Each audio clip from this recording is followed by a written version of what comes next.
Welcome to A Century of Cinema. Today I will be exploring my favourite films of 1941. First up is Frank Capra's Meet John Doe, another in Capra's string of little guy versus the system movies. Barbara Stanwyck plays newspaper columnist Anne Mitchell, who, when she is fired after her paper is bought out, writes a fake letter from a man calling himself John Doe, who threatens to kill himself on Christmas Eve as a protest against a corrupt and unfair system. The article then gets a lot of attention and is later called out as a fraud, so the paper hires Anne back when she suggests that they find someone to play the part of John Doe. They find their man in down on his luck ex-pitcher Long John Willoughby, played by Gary Cooper. He soon becomes a hero to the masses, but realises he's being manipulated by the press and tycoon D.B. Norton, Edward Arnold, so he heads back out on the road with his friend the Colonel, played by Walter Brennan. However, when he sees that the idea of John Doe has inspired many regular folk and given them some hope, he embraces the role and tries to do some good with it. Of course, once Norton sees that John can't be controlled for his ends, he torpedoes the whole thing. 1941 was a very good year for Gary Cooper. Not only did he give an Oscar-winning performance in Sergeant York, he was also brilliant in this, Meet John Doe, and hilarious in Ball of Fire, which also co-starred Barbara Stanwyck, who was also having a very good year, getting nominated for Ball of Fire and also shining in this and The Lady Eve this same year. The performances in Meet John Doe are top-notch all around. Cooper effortlessly swings from hilarious to heartbreaking. Stanwyck is a perfect Capra, fast-talking, streetwise gal with a heart of gold. Walter Brennan does his thing and steps it up a notch. And James Gleason as newspaper editor Connell gets a chance to go beyond his regular shtick, scowling through the movie all gruff and incredulous, and has a couple of moments to exhibit some empathy and sincerity. Frequent Capra collaborator Robert Riskin's screenplay, based on A Reputation, a story by Richard Connell, does all that Capra-esque good stuff. A lot of laughs, a lot of heart, and a lot of meaning. And Capra as a director has this down to a science at this point. He hits a lot of the same marks as Mr. Deeds and Mr. Smith, and is preaching the same kind of sermon. But they are all worthy of respect and admiration in and of themselves. And these stories, these morality plays, have a timeless quality, and their message matters. The Maltese Falcon, directed and written by John Huston and based on Dashiell Hammett's novel. It stars Humphrey Bogart as private detective Sam Spade, who along with his partner Miles Archer is hired by a woman calling herself Miss Wonderly, Mary Astor, to tail a man called Thursby. When Archer is killed on the trail of Thursby, it is revealed that Miss Wonderly has been lying and is actually named Bridget O'Shaughnessy, and she was partners with Thursby. Her real agenda was to acquire a priceless item known as the Maltese Falcon. She implores Sam to help and protect her, since Thursby has been killed, and the Falcon is also being sought by Peter Lorre's creepy Joel Cairo and Sidney Greenstreet's slimy Caspar Gutman. Rounding out this rogues gallery is Alicia Cook Jr. as Wilma, who is, as Sam puts it, a gunzel who works for Gutman. While on the hunt for the Falcon, Sam falls for Bridget, even though he is fully aware that she is almost constantly full of crap. You won't need much of anybody's help. You're good. It's chiefly your eyes, I think, and that throb you get in your voice when you say things like, "Be generous, Mr. Spade." I won't go into more plot detail. It is a mystery after all, even if the story is 90 years old. The Maltese Falcon became the template for noir detective movies, and forms a vital piece of the icon that would be Bogart.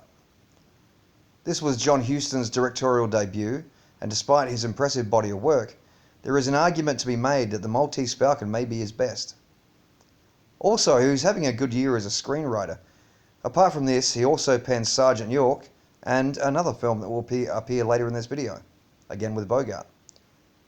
I must also mention Arthur Edison's perfect noir cinematography. It creates the ideal atmosphere for this story and these characters. Laurie is, as usual, delightfully repugnant as Cairo. Greenstreet is a natural at playing a despicable opportunist with a completely transparent guise of amiability. Mary Astor, just as she did in her Oscar-winning supporting role in the same year as The Great Lie, made me absolutely despise her. But it's Bogart's star-making turn as Sam Spade that takes the cake. The Maltese Falcon is the reason why, when the world imagines a PI, they see Humphrey Bogart.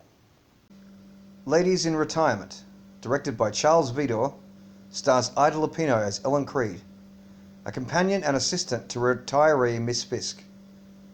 When she receives a letter from London explaining that her mentally ill sisters are to be evicted from their home, she implores Miss Fisk to allow her to let them stay at her home for a couple of days, hoping to keep them there longer so as to allow time to find somewhere permanent for them to save them from being institutionalized. However, soon after they arrive, they wear out their welcome. Louisa, played by Edith Barrett, is happy and sweet, but is also very childlike and irresponsible. And Emily, Elsa Lanchester's finest performance, is also childlike, but is contentious and demanding. Miss Fisk orders Ellen to get rid of them, but rather than subject her beloved sisters to the horrors of a 19th century asylum, she murders Miss Fisk and covers it up by saying she's on a trip. Matters are complicated further when a distant nephew turns up, Albert, played by Louis Hayward. He notices that something is amiss and decides to use it for his own gain, threatening to expose Ellen unless she takes care of him financially. This is quite a tense film with a good screenplay by Garrett Ford and Reginald Denham, based on a play by Denham and Edward Percy. Beautifully detailed production design amidst an atmosphere of isolation and desperation. But there are two particular draws for me when it comes to Ladies in Retirement: Elsa Lanchester and Ida Lupino. Lanchester, who I most associate with Bride of Frankenstein, here portrays a mentally ill woman with an authenticity far ahead of its time. It may have actually been too good to be recognised by the casual 1941 moviegoer. At least that's what it seems like, since I've never heard anyone so much as mention it in anything I've read or watched about the cinema of the time. But I thought it was incredible. And then there's Ida Lupino. A year earlier, her supporting role as an unhinged femme fatale in They Drive By Night made quite an impression on audiences and critics alike, so she was now getting some meaty lead roles in Hollywood. Her performance as Ellen in Ladies in Retirement shows precisely why. She would have only been in her early 20s when she made this, and she exhibits the maturity and mastery of her craft of someone twice her age. Granted, she was born into showbiz and had been acting in movies since she was 13, but still, her performance here is particularly impressive. She so naturally blends the two emotional sides of being the one healthy sister in the family: the stress and weariness, and the complete love and devotion. And on top of all that, the ability to transcend her morality to coldly do what must be done. It takes a lot of courage to kill for the first time, Albert. Once you've sold your soul to the devil, it becomes easier. Much easier. So, even though I don't really do supporting roles in these superlatives, I'm going to make an exception and give Elsa Lanchester Best Supporting Actress. And of course, Best Actress for Ida Lupino.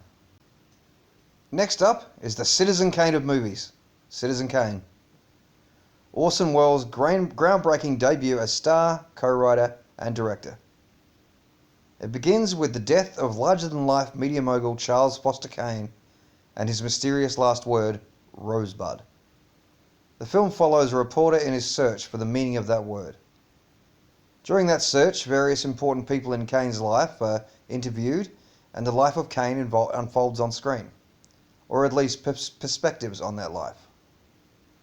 Orson Welles expertly plays Kane from a young idealist to the end of his life as an isolated fallen king in his obscenely opulent empty castle.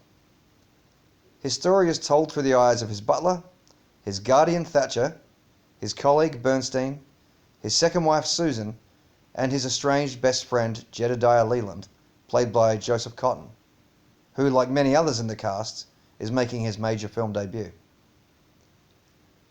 There is so much to say about Citizen Kane, but basically everything has already been said.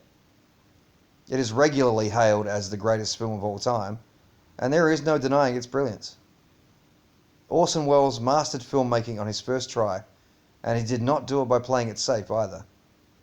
Collaborating with cinematographer Greg Toland, he creates a truly unique film experience with an unmistakable look. And the Oscar-winning screenplay by Welles and Herman J. Mankiewicz, though there is some contention over who did what, is a masterpiece in and of itself. The cast, largely made up of film novices from Welles' Mercury Theatre Company, do a stellar job of supporting Welles' remarkable performance as Kane, particularly Joseph Cotton as Jed Leland. I find the scenes between Welles and Cotton to be the most compelling, and the erosion of the friendship between the two characters to be the most tragic aspect of Kane's story. Toast, Jedediah, to love on my terms. Those are the only terms anybody ever knows. His own. Orson Welles is my pick for Best Actor and Best Director, and he and Mankiewicz take out Best Screenplay. Now, I have one film to go for 1941, which is generally the spot reserved for Best Picture. I will concede that by most reasonable metrics, Citizen Kane is probably the best picture of 1941. But when I started this, I made a point of saying that I was not making judgments, I was playing favourites. So by that rationale, I cannot say that Citizen Kane is my choice of Best Picture, because it's not quite my favourite. That distinction belongs to High Sierra, directed by Raoul Walsh and based on the novel by W.R. Burnett, with a screenplay by Burnett and John Huston. And it stars two more actors who are having a very good year, Ida Lupino and Humphrey Bogart. Bogart plays Roy Earle, a criminal just released from prison, who sets off to join a less experienced crew who are planning to rob a resort for a once-in-a-lifetime score. Along the way, he meets a family with a crippled granddaughter named Velma, played by Joan Leslie, who Roy is immediately taken with. When he eventually gets to his destination, he meets his crew, Red and Babe, along with Babe's mistreated girlfriend Marie, played by Ida Lupino. Oh, and there's a dog called Pard, who has apparently brought terrible luck to anyone who took him in. After Babe slaps Marie around, Roy sorts him out and lets Marie stay with him. Marie then falls hard for Roy, but Roy is still obsessed with Velma, even going so far as to pay for an operation to fix her club foot. And though she is grateful to him, she doesn't love him. Roy and the crew then proceed to rob the resort, but after Roy shoots a security guard, they are pursued and Red and Babe are killed in the escape. Roy and Marie are first forced to go on the run, but stopped off to see Velma, who is now with her new fiancé, which breaks Roy's heart. But it leaves him with Marie, where it's plain to see he should be. You don't love her anymore, do you? No. If you weren't sure of it, you wouldn't ask me. Though on the run, they manage to find real happiness together. But that is short-lived once Roy is spotted. He then puts Marie on a bus out of town and tries to hide himself in the Sierra Nevadas, which turns into a siege when he's surrounded by cops. When Marie hears about this on the radio, she immediately starts heading back to Roy. High Sierra is one of my all-time favourite movies. It's my favourite Ida Lupino movie, and my second favourite Bogart. I'll be talking about my favourite one next time. And yes, it is the obvious one. I'm not even entirely sure why I love it so much. I mean, there's a lot to like.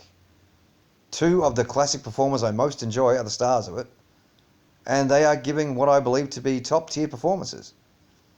It's well written, with a lot of heart and humour, and some good doses of action, and it's paced beautifully. It really ticks along the whole way through. It may be just a case of the sum of its parts, but if I had to single out something that really speaks to me about High Sierra, it'd be Roy and Marie, the way they're written and the way they're played.